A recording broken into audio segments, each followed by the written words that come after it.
issue light that shows up here in the woods. But, it's like an on-location shoot. So what are you going to do?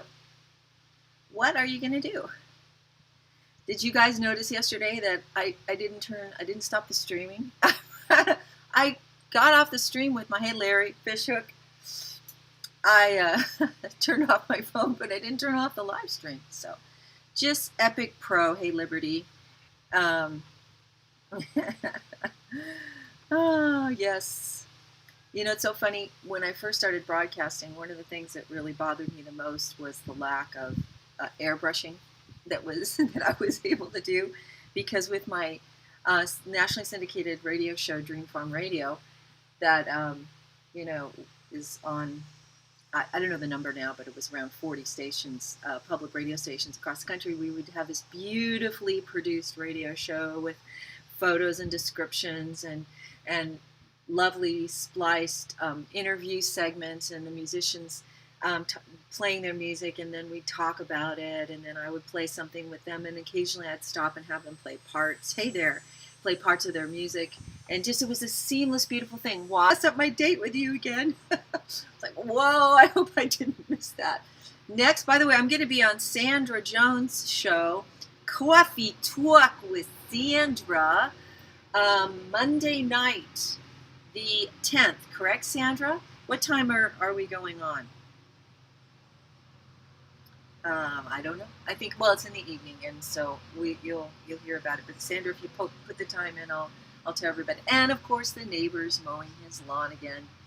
That's how we roll here. But in any event, one of my biggest challenges was being willing to allow something to go on and to live stream without being able to, get the lighting just right, and that what we all seem to be liking about these kind of platforms is the sense of authenticity, in the sense that we're not. I think are we done with airbrushing?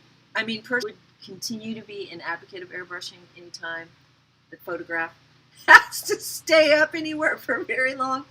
But I think in terms of having airbrushed media, we realize the reality of what it's been like to be so totally programmed and controlled and propagandized through these perfectly, scripted platforms. And then when we see that everybody says exactly the same thing and the same talking points and the same, talking heads, with the similar kinds of looks and cadence and meter in their speech, after a while, it took me as an artist, it took me a while to shift from wanting to have an artistic presentation shaped exactly the way I was. Insight, thought, and valid commentary and reporting just from citizen journalists, and it's turned out to be a beautiful thing. So I'm getting over myself slowly but surely, even when I do super crazy things, So there you have it. All right, well, we're here. We are. How many of you, raise your hearts if you saw last week's shows about bitter root judgments and breaking inner vows and all that? Periscope, and any one of my scopes, just touch the bottom of it where my name is. It'll give you a page where you can check out recent broadcasts, and you can listen to me explain the importance of dealing with bitter root judgments, inner vows, and a whole series of soul-binding things that keep us stuck, and how that interacts with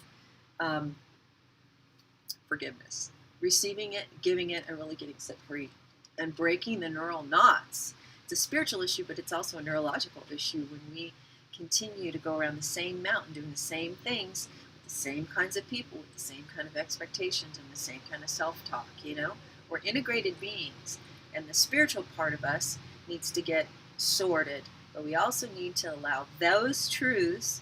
Hey, thank you. Followed you back, Sarah Jones. Those things need to be dealt with. The totality of who we are.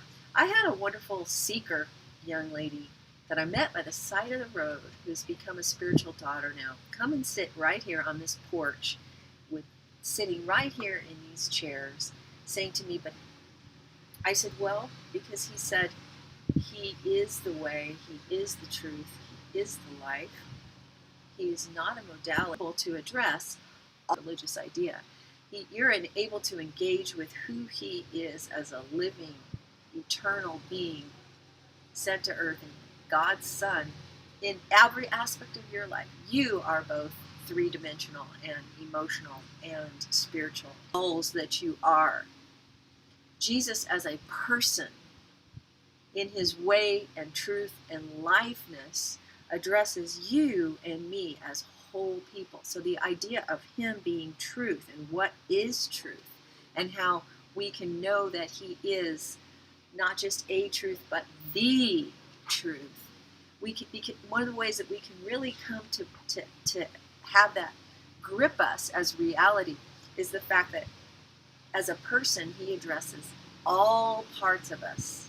It's not just a religious system. And when you engage with him as the truth, the life, the way, as a person, able to address your personhood and my personhood on all the aspects of who we are and how that comes together like this. It's a compelling way to step past what we traditionally think of as doubt, which is like the intellectual working out of our ideas. But doubt needs to be dealt with holistically in all of our being, right? So these are the kind of ideas I bring to you on a day-to-day basis. And last week we talked about bitter root judgments, inner vows, curses, that, just what things that we do to ourselves by agreeing with the enemy, how those are broken, how they work. Really powerful. And then, this thing was getting ready for a change. And, it was a globe kind of thing, as a symbol of the totality of you as a person, a whole world within you. And then our whole world being, in struggle right now, in tribulation. And so I thought, what are we going to do with this? Hi, Preacher's Kid.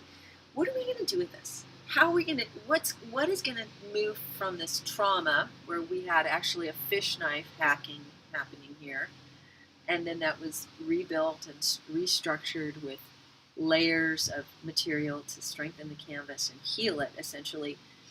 Are we going to just go back now and paint a nice little world where it looks, nice? Well, I just began to think about, what if it's so much more than that?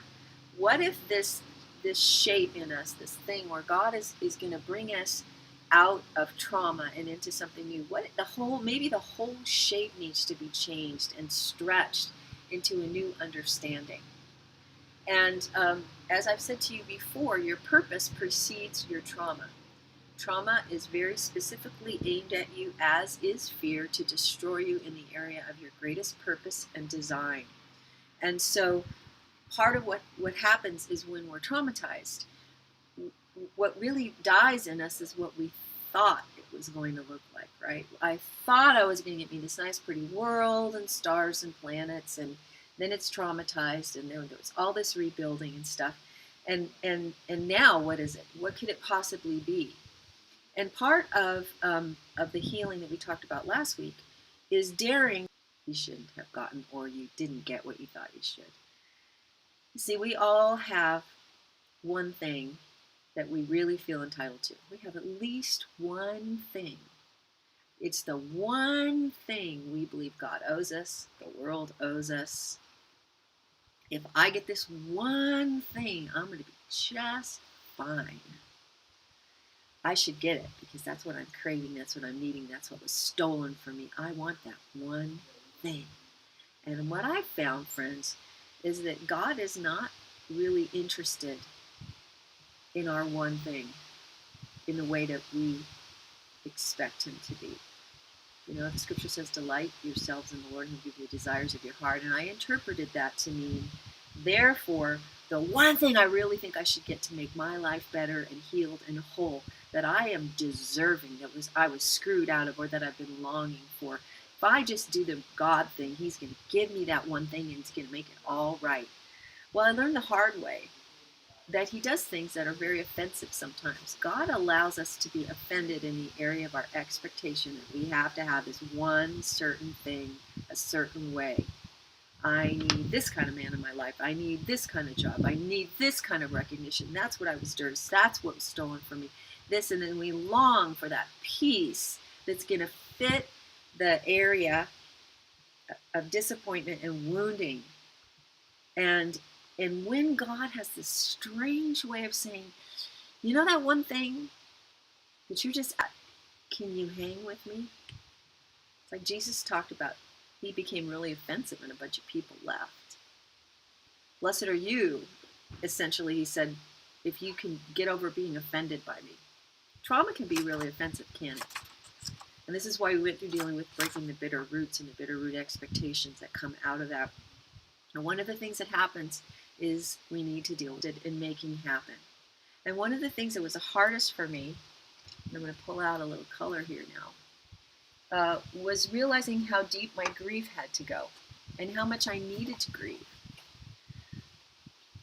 And grief comes up again when God somehow denies you, especially in light of your trauma.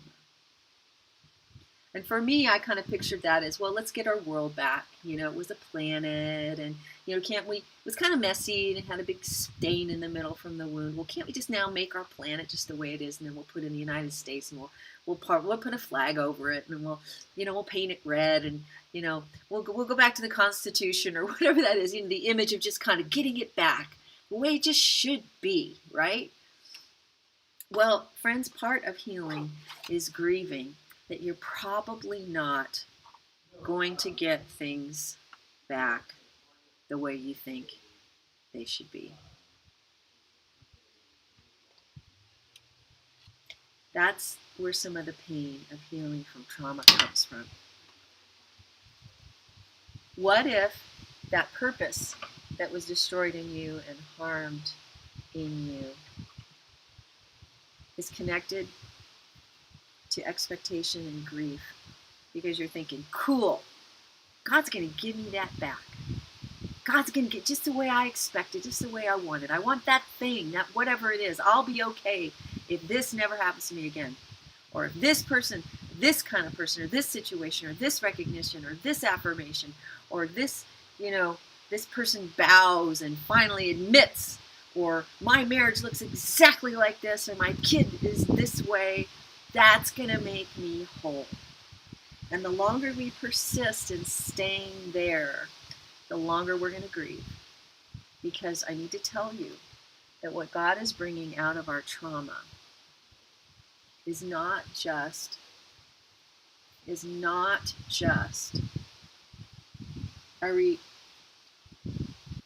of something that got screwed up in your life or in my life. God is not just delivering us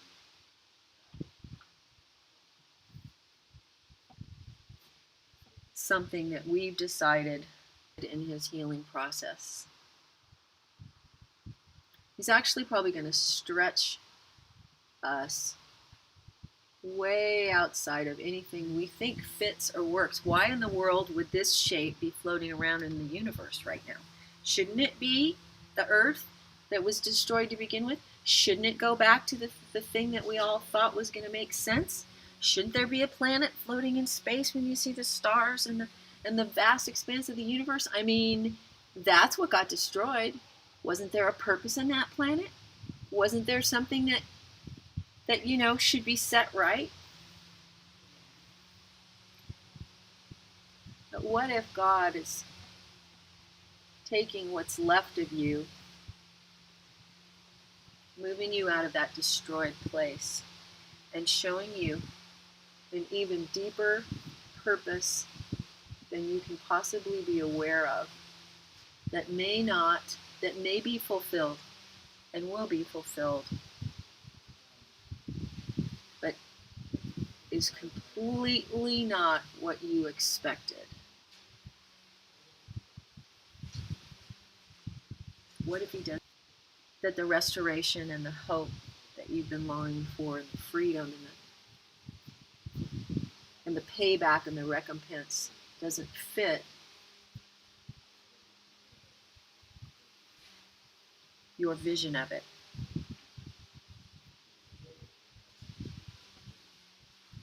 maybe it's time to grieve that. Part of healing from trauma is grief. Even when you've forgiven, even when you've broken your inner vows and repented of your flesh, insistence upon control and self-protection, even when you've disagreed with your bitter root judgments, even when you've cleansed, even when you've gotten your deliverance from demons of torment and torture and pain. Did you know there's grief in there? And I don't want you to try to rush it. And for me, a few years back, there was grief over the United States, a lot of grief. And there was grief for me over this COVID thing, not only about death, but about the loss of American will. Deep grief. Where did we go? Why do we believe everything they tell us? Why is everyone, I thought we were stronger than this. I thought we were more questioning. I thought we were more grieved through the years over my disappointment with the church. Grieve now. But, people are starting to stand up. But, it's been rough. Grief over the division. Grief over my friends, my people of color friends who've been wounded so many times in their history to be re-wounded again by a political movement that seeks to, that has nefarious purpose. So you grieve over a country? What we thought we were, who we thought we were? When you find out about the Illuminati and the Freemasons and the sex trafficking and grief. I've grieved over many churches, many relationships, many losses. My deepest grief, though, came because I expected God to make me whole a certain way. And I expected I was going to get back what I thought it should be.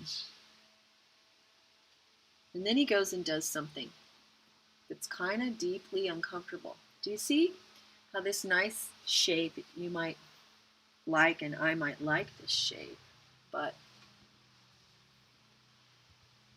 I can feel in painting this shape, I can feel the stretching. It feels very womb-like to me.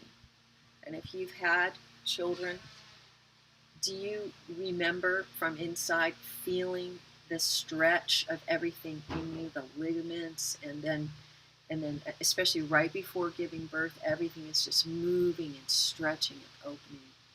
And you get Braxton Hicks contractions, or I remember probably the most deep sensation I've ever had in my life was in the middle of birthing and the contraction and breathing and letting my body, it was somewhere, because obviously a contraction is going like this, right? It's creating a downward push, like you can see almost a contraction in this shape, right? But the other part is that it's also spreading and opening and pulling here. This is what grief feels like. This is what restoration can feel like. But I thought that the fullness of joy and delight myself in you and give me the desires of my heart, and no good thing will I withhold from those who walk uprightly before me. Behold, you've given me good and perfect gifts. I used to lay those out to God and cry and weep and say, look, you promised me good gifts. You promised me restoration, fullness of joy, and the desires of my heart. But what I'm seeing you do in my life is producing grief, because it does not look like what I thought the desires of my heart should look like. Do you feel that? Do you know what I'm talking about? You wake up one day and you thought life was going to be a certain way, and it's not. And it's easy to be offended at God. You knew You knew what I wanted. You knew what I desired. You knew what my dreams were. And you gave me this? I was already wounded. I thought this was the restoration program. I thought this was the healing program. What are you doing? Why are you hurting me? The hardest thing for me was to go to God. And this again was integrating even with forgiving him, not only for the initial things that created my wounds, but for the surgeries and the stretchings and the reimaginings and the morphings where he's working in me and I don't like it at all. Like pain. Why is something you're giving me? Why is something you're offering to me and changing in me? Why does that feel so painful to me? I thought there's the bitter-root expectation of I'm always going to get screwed that we talked about yesterday. Then there's going to a deep place of surrender in your healing where you say, I don't understand how my answer to prayer and my restoration looks like this. It's not what I think I want. It's not what I think I desire. In fact, it feels like you hurt me on purpose. I felt that grief about God. And my grief became worship. And my grief became surrender. Because I didn't have any place else to go, people. And I would always default back to, well, whatever the issue is, it must be mine. Because you are perfect and you are good. I remember one time I cried out to him and I looked up the scripture verse, he gives only good and perfect gifts to his children. So I looked up what does it mean to give a perfect gift? You know what I'm thinking? I'm thinking the thing I visualized that I wanted, that I picked out of the catalog of God's giving me and restoring to me. But the word perfect there means what is needed, what exactly fits the need. And if purpose precedes trauma, maybe the purpose is even deeper and more surprising and powerful than what we thought it looked like, because all we knew was what we knew before.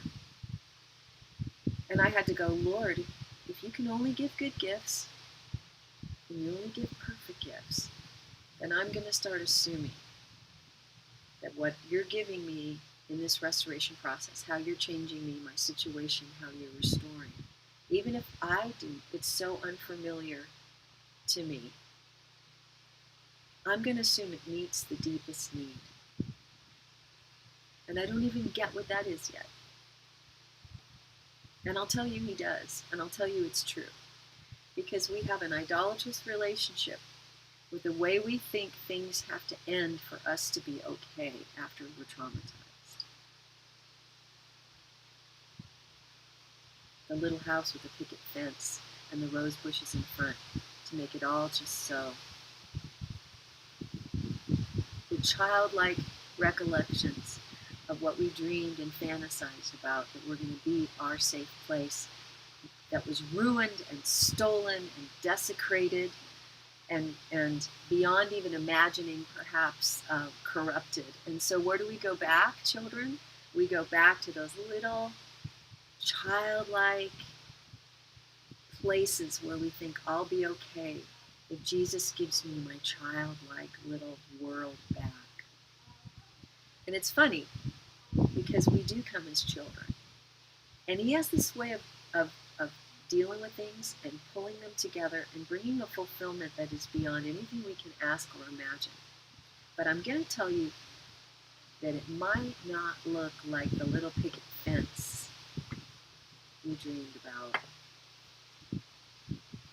or the fort in the woods, or the prince coming on his horse, that was mine, or the accomplishments and the affirmations, or the finances, or the physicality, or the control. It might not look like any of that. In fact, if you have a one thing that you're just absolutely idolizing, that you have to get it back a certain way, and that's what you're counting on, and God better do that, and I'm only going to be okay if I get this, don't be surprised if you get a little offended along the way, because He's not really into your one thing. He's into something more deep in you that you don't even know is there. Maybe you need to grieve that. It's a lot we lose in the process of trauma and restoration. Does that look like a tear? Could this be a tear? Is it time to let go of the one thing you think you have to be okay after all you've been through? The one outcome that you've dreamed about and longed for and craved your whole life, and you turn it into a Jesus thing. And He'll give you the desire to fill the hole. But I got to learn about the delight in you, and find in you something that can never be taken from me, something that can never. Nobody can hold a candle to who you are, Lord, and how you fill those spaces in my heart. Don't be surprised if you've got some grief. Don't be surprised if you've got some idolatry hidden in your expectation for what restoration is going to look like in your life. That's what I have for you today. That's what I want to share. But isn't He a beautiful, safe place to grieve, to weep, to go? Like, here we got, I think Mary Magdalene, she was prostituted and rejected and got demonized. And when she received her healing and was being restored, she was probably disillusioned that her hero got crucified. That's not what I wanted for my hero. And she grieved a lot, didn't she? She poured the alabaster, and it's His depression. Go there. Go to the heart of the grief. Let those tears come. Let that idolatry be exposed. And then get ready for the new. Okay? All right, I'll see you guys tomorrow.